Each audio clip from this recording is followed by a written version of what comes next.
봉독해 드리겠습니다. 그러므로 나의 사랑하고 사모하는 형제들, 나의 기쁨이요 면류관인 사랑하는 자들아, 이와 같이 주 안에 서라. 내가 유오디아를 권하고 순두개를 권하노니 주 안에서 같은 마음을 품으라. 또 참으로 나와 멍에를 같이 한 내게 구하노니 복음에 나와 함께 힘쓰던 저 여인들을 돕고 또한 글레멘드와 그 외에 나의 동역자들을 도우라. 그 이름들이 생명책에 있느니라. 주 안에서 항상 기뻐하라. 내가 다시 말하노니 기뻐하라. 너희 관용을 모든 사람에게 알게 하라. 주께서 가까우시니라. 아무것도 염려하지 말고 다만 모든 일에 기도와 간구로 너희 구할 것을 감사함으로 하나님께 아뢰라. 그리하면 모든 지각에 뛰어난 하나님의 평강이 그리스도 예수 안에서 너희 마음과 생각을 지키시리라. 아멘. 오늘 그 계속되는 빌립보서 강의 말씀 가운데 이제 4장의 말씀, 오늘 1절로 7절의 말씀을 같이 나누시겠습니다. 오늘 4장 1절로 7절의 말씀을 보게 되면은 이 빌립보 교회, 참으로 문제 많은 교회 아닙니까? 이 빌립보 교회에 또 다른 지역적인 문제가 있다라고 하는 것을 우리가 알아챌 수 있습니다. 그 2절에 나오는데요. 어떤 문제입니까? 이 빌립보 교회에 아마 교인들이 이름만 들어도 뻔히 아는 유명한 두 여자 성도가 있었습니다. 한 분의 이름은 유오디아라고 하는 이름의 성도요. 다른 분은 이 순두개라고 하는 이름의 성도입니다. 이 두 사람이 사이가 좋은 것처럼 보입니까? 아니면 갈등이 심각한 것처럼 보입니까? 갈등이 있지 않습니까? 왜냐하면 2절에 보게 되면은 내가 유오디아를 권하고 순두개를 권하노니 주 안에서 같은 마음을 품으라. 이 빌립보서는 사도 바울이 멀리 있는 빌립보 교회 전체 성도들에게 권면하는 설교문 같은 권면의 서신서입니다. 그런데 이 서신서에서 오늘 4장 2절에 보게 되면은 특별히 빌립보 교회에 많은 성도가 있을 텐데 그 중에서 딱 두 사람의 이름을 찍어서 유오디아와 순두개를 내가 권하노니, 권면한다는 말씀이죠. 부탁하니까 제발 같은 마음을 품으라. 당신 둘이 더 이상 반목하지 말고 더 이상 다른 마음을 품고 일하지 말고 같은 마음, 한 마음이 되라 라고 하는 권면의 말씀을 기록하고 있다라고 하는 말씀입니다. 그러므로 아마도 이 유오디아와 이 순두개가 워낙 교회 내에서 싸하게 서로 등을 돌리며 살았기 때문에 그 소문이 온 교회에 퍼지고 멀리 있는 바울의 교회까지 들려왔다라고 하는 말씀입니다. 빌립보 교회는 다 좋은데 두 그룹이 있어. 그 여자들이 하나는 유오디아를 따르는 그룹, 순두개를 따르는 그룹이 있어서 이 두 당파가 아주 어떤 사사건건 반대와 반대를 위한 반대 이런 거로 반목하는 그런 일이 있습니다. 이것 때문에 교회 부흥과 발전에 저해가 됩니다. 이런 얘기가 들려왔겠지요. 그러니까 이 공개적인 이 서신서에서 바울은 두 사람을 언급하면서 제발 당신들을 권하니까 마음을 같이 해주시길 바랍니다. 한 마음이 되십시오라고 하는 권면의 말씀을 주고 있다라고 하는 말씀입니다. 그런데 이 사람이 어떤 사람입니까? 3절에 보게 되면은 첫째로 이 사람들은 복음의 바울과 함께 힘쓰던 자였다. 이 교회가 세워질 때부터 복음을 증거하고 교회를 세우고 하는 모든 일에 대해서 힘쓰는 사람, 여자 일꾼이었다라고 하는 말씀입니다. 항상 어떤 일이 되려면은 힘써서 땀 흘려 팔고도 붙여 일하는 일꾼이 있어야 되지 않습니까? 누군가의 땀이 있고 누군가의 수고가 있어야 일은 진척이 되고 결과가 있게 되는 법입니다.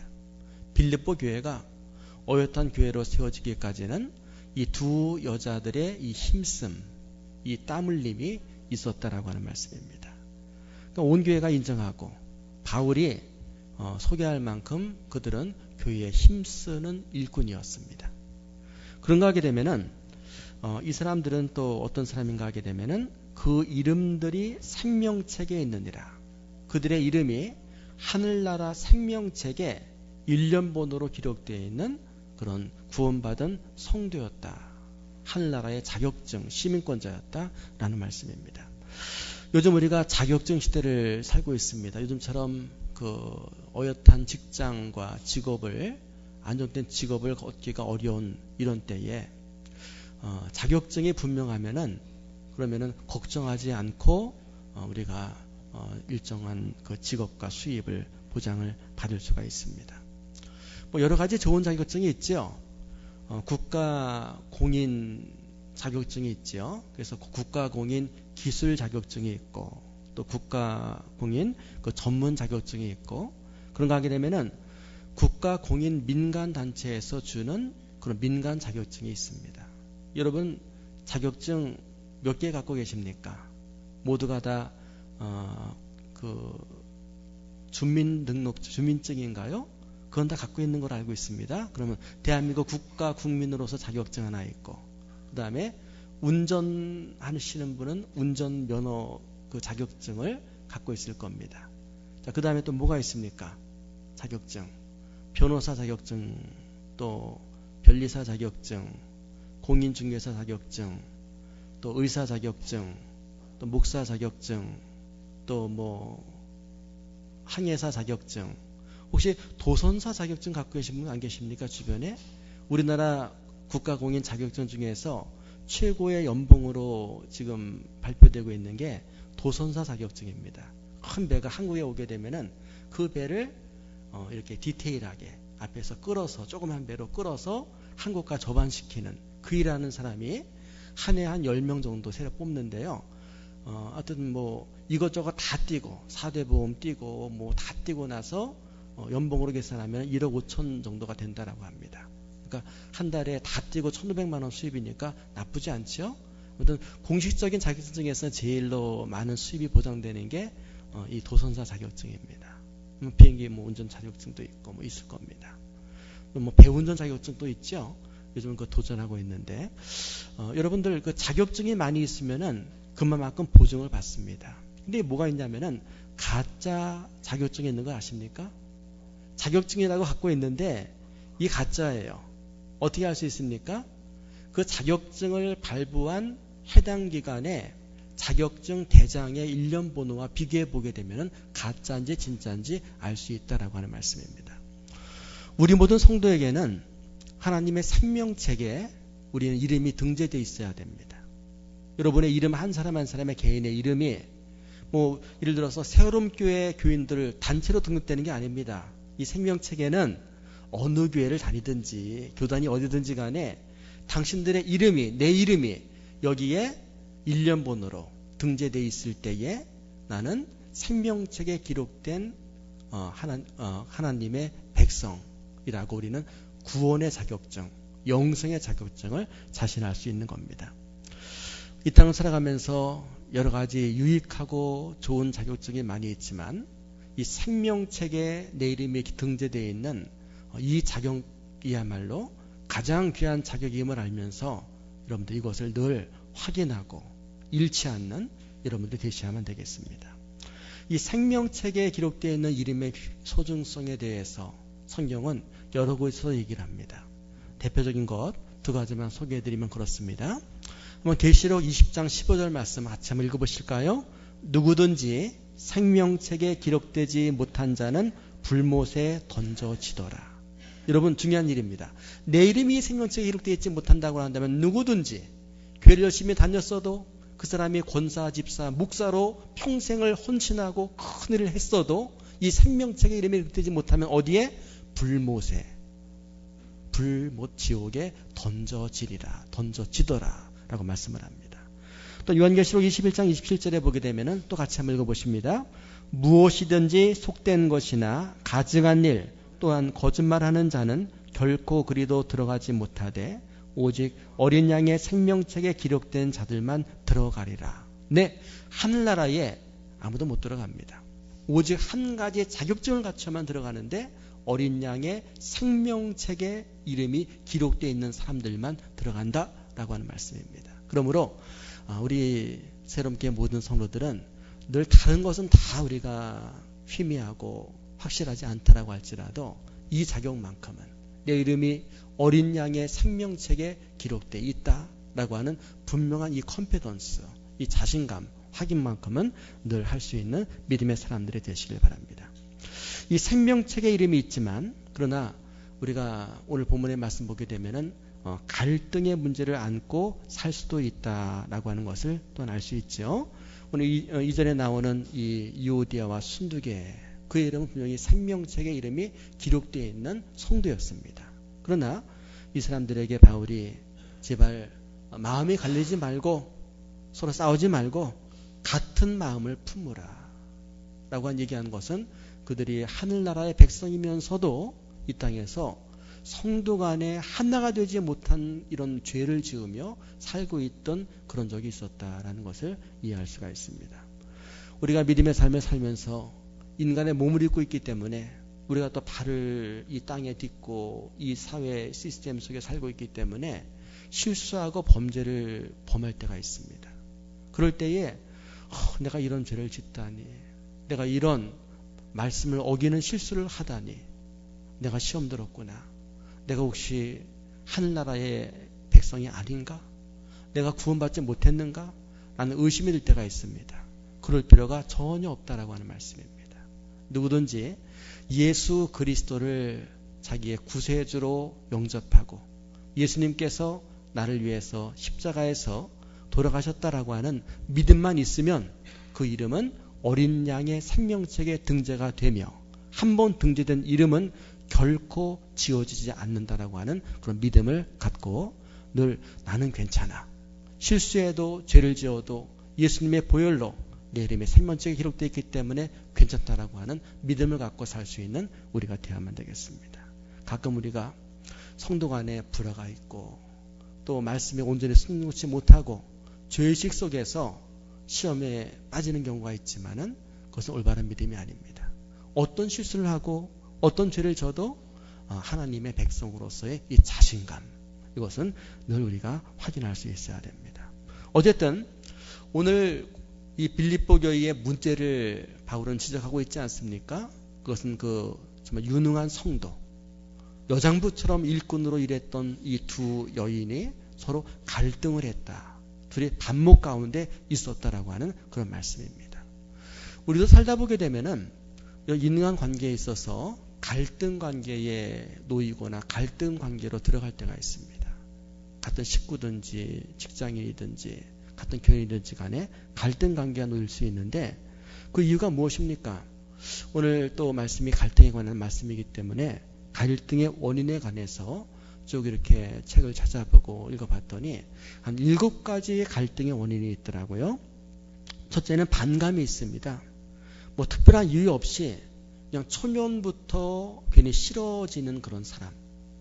그러니까 뭐 인상이 싫든 뭐 그 사람의 차림새가 싫든 그런 사람의 말투가 싫든지 간에 괜히 미워지는, 괜히 호감이 가지 않는 그런 사람이 있을 수 있습니다. 우리 믿는 성도는 늘 이런 반감을 주지 않도록 늘 자신의 외모도 잘 가꾸며 살 줄 알아야 됩니다. 두 번째, 가치 대립이 있죠. 서로의 지향하는 가치관이 차이가 난다면은 갈등이 생길 수 있습니다. 예를 들어서 같이 일하지만은 한 사람은 같은 일을 하면서 일 중심입니다. 어쨌든 결과를 빨리 만들어내야 돼요. 그 일 잘하는 겁니다. 그런 가치 있는 사람이 있고, 어떤 사람은 사람 중심이 있지 않습니까? 일이야 조금 안 돼도 함께 일하는 모든 사람들이 기쁨은 된다라고 하는 사람 중심의 사람이 있습니다. 이 두 사람은 그걸 갈등과 반목이 있을 수밖에 없다. 이게 가치 대립입니다. 세 번째로 경향의 대립이 있죠. 가치는 같습니다. 둘 다 사람 중심입니다. 일이야 뭐 좀 늦게 돼도 사람만 뭐 좀 기뻐하면 된다. 그런데 경향이 다를 경우, 이 텐던시가 다를 경우가 있습니다. 한 사람은 좀 조직적인 텐던시를 갖고서 다 이렇게 줄을 맞춰서 정리하면서 일을 해야 되는 그런 반복론자가 있고, 어떤 사람은 뭐 이런 거 중요한 게 아니라 뭐 좋은 게 좋은 거지 뭐 두리뭉실하면서 일어나는 그런 사람, 일하는 스타일, 이 텐던시 경향이 다르게 되면은 그것 때문에 갈등일 수 있다는 말씀입니다. 네 번째로 가장 큰 갈등의 원인, 이해 대립이 있죠. 한마디로 밥그릇 싸움입니다. 돈 문제가, 이웃 문제가 걸리게 되면은 여기에서는 뭐 형제도 자매도 부자지간에도 모녀지간에도 이것 가지고서는 한치 양보도 없이 싸우는 갈등의 관계가 야기될 수가 있습니다. 그런가 하게 되면 다섯 번째로 감정의 대립이 있습니다. 예를 들어서 문제는 아무것도 없습니다. 다만 서로가 사용했던 단어 하나가 그 사람의 그 아킬레스건을 건드는 그런 기폭제가 되는 그것 때문에, 단어 하나 때문에, 또 몸짓 제스처 하나 때문에, 그것 때문에 뭐 괜히 이 그 갈등의 골이 깊어지는 그런 경우 또한 있습니다. 여섯 번째로 상황의 대립이 있죠. 상황의 대립은 어쩔 수 없는 구조적인 문제입니다. 예를 들어서 동서고금을 막론하고 공통 그런 감정의 골로서 우리가 정리되는 고부간의 갈등 문제 있지 않습니까? 물론 고부간에 오히려 모녀지간보다도 잘 지내는 경우도 있지만은 되게 고부지간하면 왠지 거끄러운 뭐 그런 거 구조적인 며느리와 시어머니의 관계, 이런 거 어쩔 수 없는 갈등의 관계가 있습니다. 일곱 번째, 오해가 있지요. 별것 아닌데 오해가 돼서 말이죠. 듣고 보니까 오해가 돼서 서로 미워하고 반목되고 갈등되는 경우가 있어요. 어쨌든 간에 이 유오디아와 순두계라는 이 여인이 무엇 때문에 교회 내에서 갈등이 일어났는지 모르지만은 어쨌든 공개적으로 바울의 권면을 받을 수밖에 없을 정도까지 그들의 갈등의 골은 깊어졌다라고 하는 것을 우리가 알 수가 있습니다. 이런 갈등을 보이고 있는 그 두 사람에게 바울이 내려지는 처방이 뭡니까? 내가 유오디아를 권하고 순두계를 권하노니 주 안에서 같은 마음을 품으라. 답입니다. 주 안에서 같은 마음 품으라.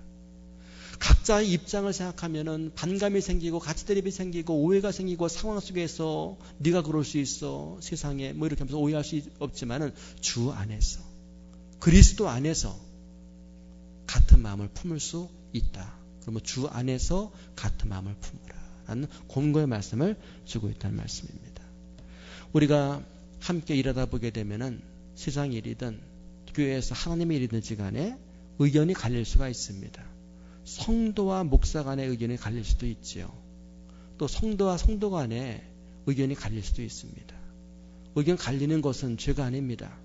의견이 갈렸다고 해서 갈등이 일어났다고 해서 저 사람이 구원받지 못한 사람인가, 내가 믿음이 없는가 의심하지 마십시오. 누구나 갈등할 수 있습니다. 갈등이 일어나지만 문제는 무엇입니까? 갈등이 일어났다라고 생각됐을 때에 주 안에서 해결할 수 있는 믿음이 우리에게 요구되어진다라는 말씀입니다. 주 안에서 그리스도 안에서 길고 짧음을 대게 되면은 다 일치가 됩니다. 왜? 스탠다드가 같으니까, 경향이 같고 가치가 같고 방법이 같으니까. 그래서 예수 믿는 사람들은 그리스도 안에서 우리는 마음을 합치는 그런 능력자가 돼야만 된다라는 말씀입니다. 늘 주 안에서 생각하면은 양보가 되어지지요. 다 문제 있어야 하고 다 우리가 제대로 하지 못하는 일은 무엇입니까? 그것은 주 밖에서 하기 때문에 그렇습니다. 기준이 그리스도 안에 있다라고 한다면은 문제가 없어요. 그러나 하나님의 일을 하면서도 어떤 사람들은 교회를 열심히 하다가 시험 들어서 교회를 떠나고 종교를 버리고 믿음을 배반하고 하는 경우가 있습니다. 이유가 뭡니까? 한때는 교회를 하면서 열심히 기쁨으로 일했지만 그 기쁨은 주 안에서의 기쁨이 아니라 기준이 자기 안에서, 자기가 기준이 되어준 기쁨이기 때문에 그렇다라고 하는 말씀입니다. 오늘 바울은 바울과 한때 열심히 일했던 두 여인, 이 유오디아와 순두계에게 바울은 주 안에서 마음을 같이 하라. 지금은 서로 마음이 갈렸지만 온 교회 소문이 났지만 그러나 주 안에서 하나가 되라라고 하는 권면의 말씀을 주고 있는 것입니다. 혹시 여러분들 믿음의 삶을 살면서 나의 삶 가운데 기쁨이 없습니다. 나의 삶 가운데 평강이 깨졌습니다. 갈등이 나의 삶 가운데 있습니다. 그게 사람으로 인한 것이든 아니면은 내부적인 건강 문제든 외부적인 환경 문제든 어떤 것이든지 간에 믿음의 길을 가면서 기쁨이 없다, 평강이 없다라고 한다면은 오늘 말씀을 통해서 바울이 이 두 여인들에게 또 이 사건을 알고 있는 모든 빌립보 교회 교인들에게 주는 교훈의 말씀에 한번 집중해 보시길 바랍니다. 오늘 말씀 보게 되면은 이 두 여인을 지적하면서 바울은 세 가지 갈등 해결의 비결을 우리에게 알려주고 있습니다. 첫째는 뭐냐 하게 되면은 주 안에서 기뻐해야 된다라고 하는 말씀입니다. 우리가 성도로서 믿음의 삶을 살면서 믿지 않는 사람들에게 전도를 하게 되는 그런 계기가 있습니다. 그때에 믿지 않는 사람들이 우리에게 묻지 않습니까? 궁금해하면서 왜 당신은 매주일 그렇게 교회 가십니까? 교회에 빠져 삽니까? 주일날 교회 가지 않고 영화도 보러 가고 또 요즘처럼 좋은 가을 날씨에는 자전거를 빌려서 쭉 한번 강변도를 달리고 그러면 좋을 텐데 왜 교회를 가십니까? 왜 교회 가세요? 라고 물어볼 때가 있습니다. 그럴 때 여러분 뭐라고 답을 하십니까? 여러분 왜 주일마다 교회 오세요? 가끔 안 나오시는 분도 계시지만은 왜 주일마다 교회 옵니까? 좋으니까, 기쁘니까 라고 우리 자신 있게 얘기할 수 있어야 됩니다. 제 주변에도 무언가에 빠져 사는 사람이 있습니다. 축구에 빠져 사는 사람이 있습니다. 조기 축구를 너무 좋아해요. 일주일에 한번 무슨 일이 있어도 조기 축구 나가서 한번 게임 뛰어야 돼요. 한 3시간 뛰고 땀 흘리고 그리고 뭐 사우나 가서 한번 씻고 그래야지 사는 거라고 생각되는 그런 친구가 있습니다. 축구라고 한다면은 자면서도 피곤하면서도 틀어놓고 뭐 저기 한밤중에 있는 뭐 해외 다른 나라 게임까지 보면서 잠을 자면서 축구만 매니아입니다. 묻습니다. 왜 이렇게 축구를 좋아하냐고. 또 골프를 좋아하는 친구가 있습니다. 골프를 너무 좋아해요. 이 친구가 열심히 일하는 이유는 아마 골프장 가는 돈을 마련하기 위해서 골프장 떳떳이 가기 위해서 일하는 것 같아요. 그래서 날만 좋다 싶으면 주말에 틀림없이 전화하면 어디 있어요? 골프장 가 있습니다. 그 사람 골프가 그의 삶의 전체입니다. 자, 왜 골프 매니아는 골프를 좋아합니까? 틈만 나면 골프장 달려가지요? 왜 축구하는 사람은 조기 축구하는 사람들은 주말마다 왜 주말 조기 축구하는 데로 모여서 이 볼을 찹니까? 이유는 기쁘기 때문에 좋기 때문에 그렇습니다. 여러분 어때요? 주일마다 교회 오시는 것이 즐거움이십니까? 아니면 이게 뭐든 짐이 되십니까? 몽여가 되십니까? 내가 교회 오는 것은 주일마다 예배드리며 함께 성도와 함께 생활하는 것은 그 무엇과도 바꿀 수 없는 기쁨이 되기 때문에 라고 하는 고백이 있어야 됩니다. 근데 문제는 이것입니다. 내가 주 안에서 기뻐하는가? 내가 이 교회 오는 것이 왜 좋은가? 교회 와서 함께 찬양하기 때문에 찬양 자체 노래가 좋았기 때문인가? 말씀을 듣기 때문에 말씀 자체가 좋기 때문인가? 교회에서 함께 생활하는 건 누구에게 속장님이 좋고 소원이 좋고 인간 관계가 좋아서 때문인가? 문제가 있다는 말씀이죠. 주 안에서 그리스도 때문에 우리가 교회 와서 교회에 빠지다시피 남들이 볼 때에 이렇게 보여지는 이 문제는 내가 그리스도께 빠졌기 때문에 그리스도가 나의 기쁨의 근원이기 때문에라고 하는 이 위대한 고백이 우리에게 있어야만 됐다는 말씀입니다. 여러분들 예수님 때문에 기뻐하십니까? 예수님이 나를 기쁘게 해주시니까 기뻐하십니까? 전 성도의 이 마음속에는 이 두 가지 고백에 늘 메아리쳐야 된다고 생각을 합니다. 내가 기뻐하는 것은 나의 주 그리스도께서 나를 지켜주시고 나의 마음에 평강을 주시고 나에게 기쁨의 삶을 살 수 있도록 도와주시고 인내주시니까. 그래서 그리스도 때문에 기쁩니다. 또 한 가지 기쁨은 내가 그분을 위해서 기쁨이 되는 삶을 사니까 나 때문에 주님이 기뻐하셔서 그래서 기쁩니다. 그래서 그의 삶은 그리스도 때문에 그리스도로 말미암아 기뻐하는 이것이 분명할 때에 그 사람은 갈등을 평강으로 바꿔낼 수 있는 위대한 믿음의 삶을 살아갈 수 있다라고 하는 말씀입니다. 다른 기쁨은 다 유효기간이 있습니다. 그러나 그리스도 때문에 그리스도로 말미암아 기뻐하는 기쁨은 유효기간이 없는 사그라들지 않는 항상 샘에서 마르지 않는 물처럼 솟아나는 기쁨이 됨을 믿으시고 늘 여러분 마음속에 그리스도 때문에 주 안에서 기뻐하는 이 기쁨을 기도하시고 기쁨을 노래할 수 있는 여러분 되시기를 주님의 이름으로 축원을 드립니다. 두 번째는 관용입니다. 오늘 5절 말씀 보게 되면은요. 너희 관용을 모든 사람에게 알게 하라. 주께서 가까우시니라 라고 말씀합니다. 너희 관용을 모든 사람에게 알게 하라. 관용이라고 하는 말은 한문 그대로를 우리가 푼다라고 한다면은 관은 너그러울 관자입니다. 너그럽다라고 하는 관이고 용은 얼굴 용자입니다. 합하면 관용은 너그러운 얼굴 이런 말인데 원문을 보게 되면은 헬라어로 에피에이케스라고 하는 헬라어로 쓰여져 있습니다. 이 에피에이케스라고 하는 것은 두 가지 단어의 복합어인데 이 에피에이케스라고 하는 것은 미소를 짓는다 라고 하는 말과 참는다라고 하는 말의 복합어입니다. 그러니까 참고 미소를 짓는다라고 하는 말씀이죠. 무슨 얘기냐 하게 되면 고통스럽지만 억지로 미소를 지으면서 미소를 잃지 않고 유지한다라고 하는 게 관용입니다. 가끔 우리 교회를 제가 차로 드나들 때에 가끔 미소를 잃어버릴 뻔하게 하는 일들이 일어납니다. 이게 뭐냐면은 우리 교회가 이 도로 끝자락에 있잖아요. 그리고 바로 이제 교회로부터 해서 그 차 없는 도로 주말이면 그 다음에 관악산 정상까지 간 등산로가 여기부터 시작이 됩니다. 그리고 뭐 다른 큰 교통 혼잡이 없어요. 그래서 사람들이 여기에 주차를 해놓고 이 주변 시설을 이용하거나 등산하거나 그러기를 합니다. 그런데 이제 우리 교회가 주차장이 1층에 있지 않습니까? 그래서 도로에서부터 교회 주차장으로 셔틀을 올리고 내리면서 드나들게 됩니다. 근데 가끔씩 주차장 입구를 차가 주차를 막아서고 주차하는 그런 경우가 있습니다. 다른 데 없어서가 아니라 조금만 더 가면 빈자리가 있는데 왜 교회 주차장 입구를 차가 막아서고 그리고 운전자는 사라져버려 없는 겁니다. 자, 그러면은 어때요? 온화한 미소가 참 유지하기가 어렵지요. 급하게 나가야 되는데 문을 딱 올리고 보니까 탁 차가 가로막혀 있는 거예요. 그래서 너무 차가 많은가 나가봤더니 그게 아니라 딴 데 여유가 있는데 그 앞에 딱 막아서 있는 겁니다. 그럼 그때에 앞에 가서 주차 차주 전화번호에 이렇게 전화를 하면서 몇 번 차주되시죠? 죄송하지만 차 좀 빼주세요라고 하는데 그때 참 힘이 듭니다. 왜 힘이 드냐면은 이 사람 누구기에 한 걸음만 더 움직이면 될 텐데 이 어떤 그 주차장 입구를 턱하게 막아놨나 그러면서 이렇게 차를 빼달라고 합니다.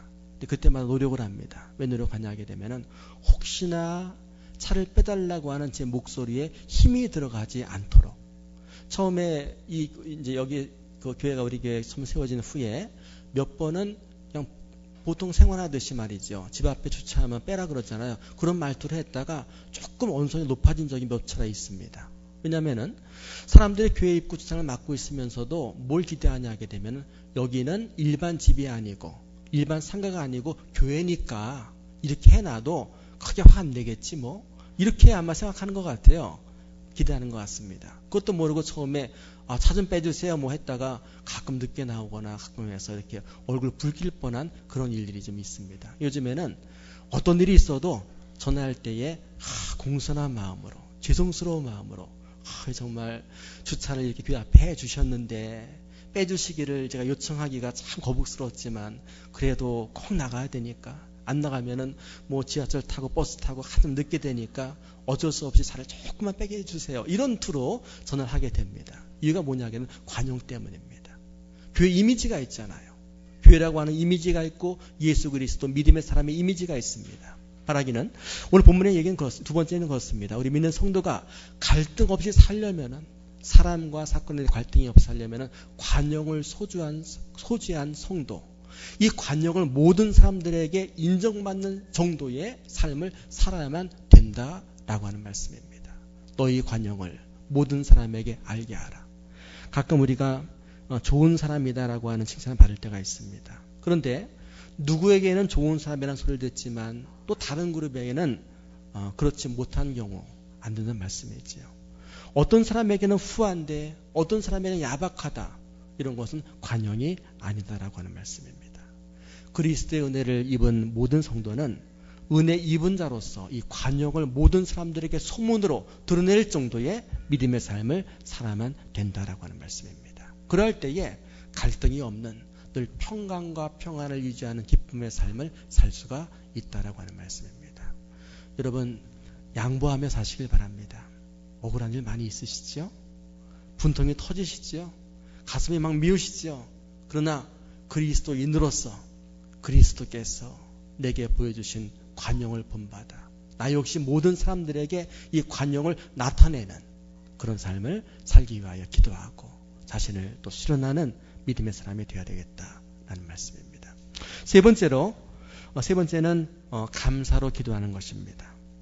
물론 인생을 살다 보게 되면은 염려가 없을 수 없습니다. 다 염려가 있지 않습니까?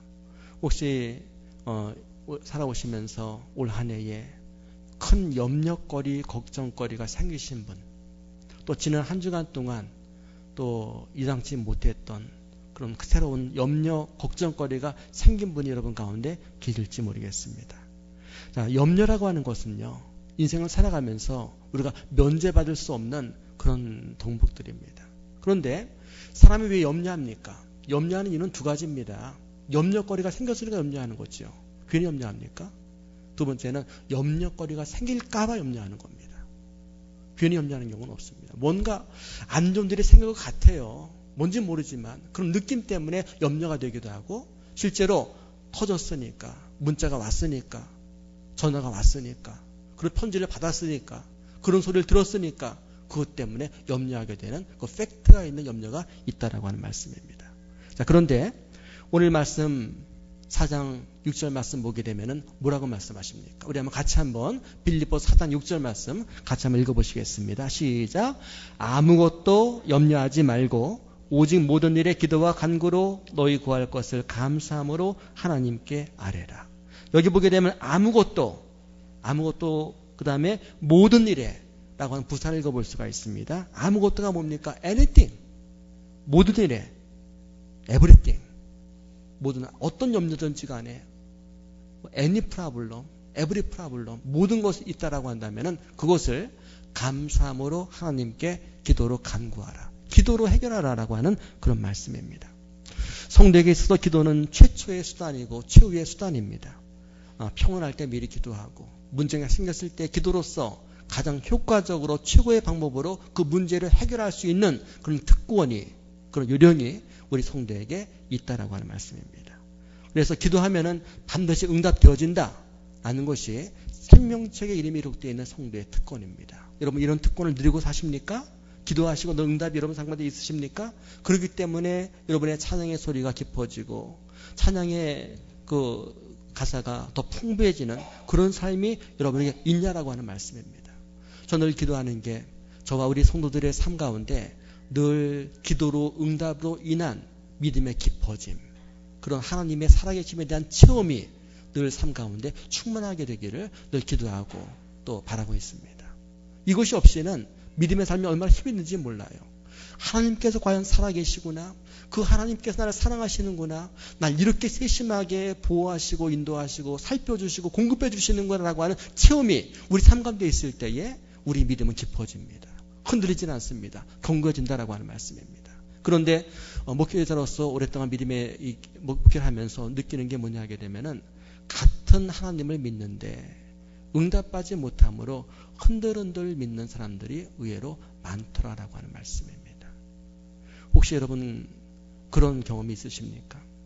그런 흔들리는 믿음의 그런 자리에 올라서 본 그런 경험. 지금 살고 있는 나의 삶이 지금 흔들리고 있습니다. 그래서 근심하는 그런 분이 있냐라고 하는 말씀이죠. 하나님은 성도들에게 결코 흔들리는 삶의 자리를 허용하지 않으십니다. 모든 일에, 어떤 일이든지 간에 기도와 간구로 감사로 아뢰면 하나님께서 들어주시는 이 특권이 모든 성도에게 있다라고 하는 말씀입니다. 그런데 많이 기도하지만 응답받지 못하는 성도를 볼 때가 있습니다. 참 답답합니다. 그 소식을 들으면 불쌍합니다. 얼마나 힘들겠어요. 얼마나 정말 어렵겠습니까? 내가 그 사람이라고 그런다면 정말 하나님 믿기 어려울 것 같아요. 왜? 그렇게 안 되니까. 그렇게 실패하니까. 어쩌면 그렇게 오랫동안 그렇게 심하게 피해를 입을까라고 말씀입니다. 그 사람 기도 안 할까? 기도한다는 말씀입니다. 혼자가 아니라 그 소식을 알고 있는 주위 모든 사람들이 중보 기도하며 함께 기도합니다. 그런데 일이 안 돼요. 응답이 없습니다. 이유가 뭡니까? 감사함으로 기도하지 못하기 때문에 그렇단 말씀입니다. 감사함으로 기도하지 못하면 그 사람의 삶 가운데 갈등이 끊을 날이 없습니다.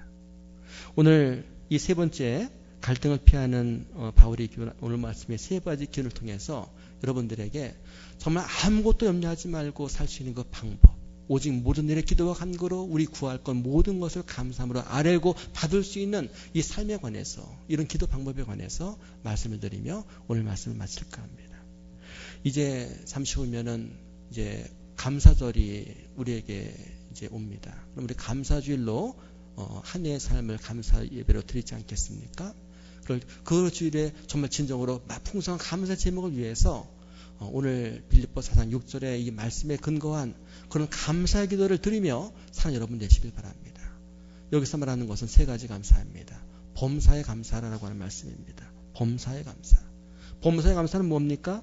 지극히 당연한 일에도 감사거리를 찾을 수 있어야 된다고 하는 말씀입니다.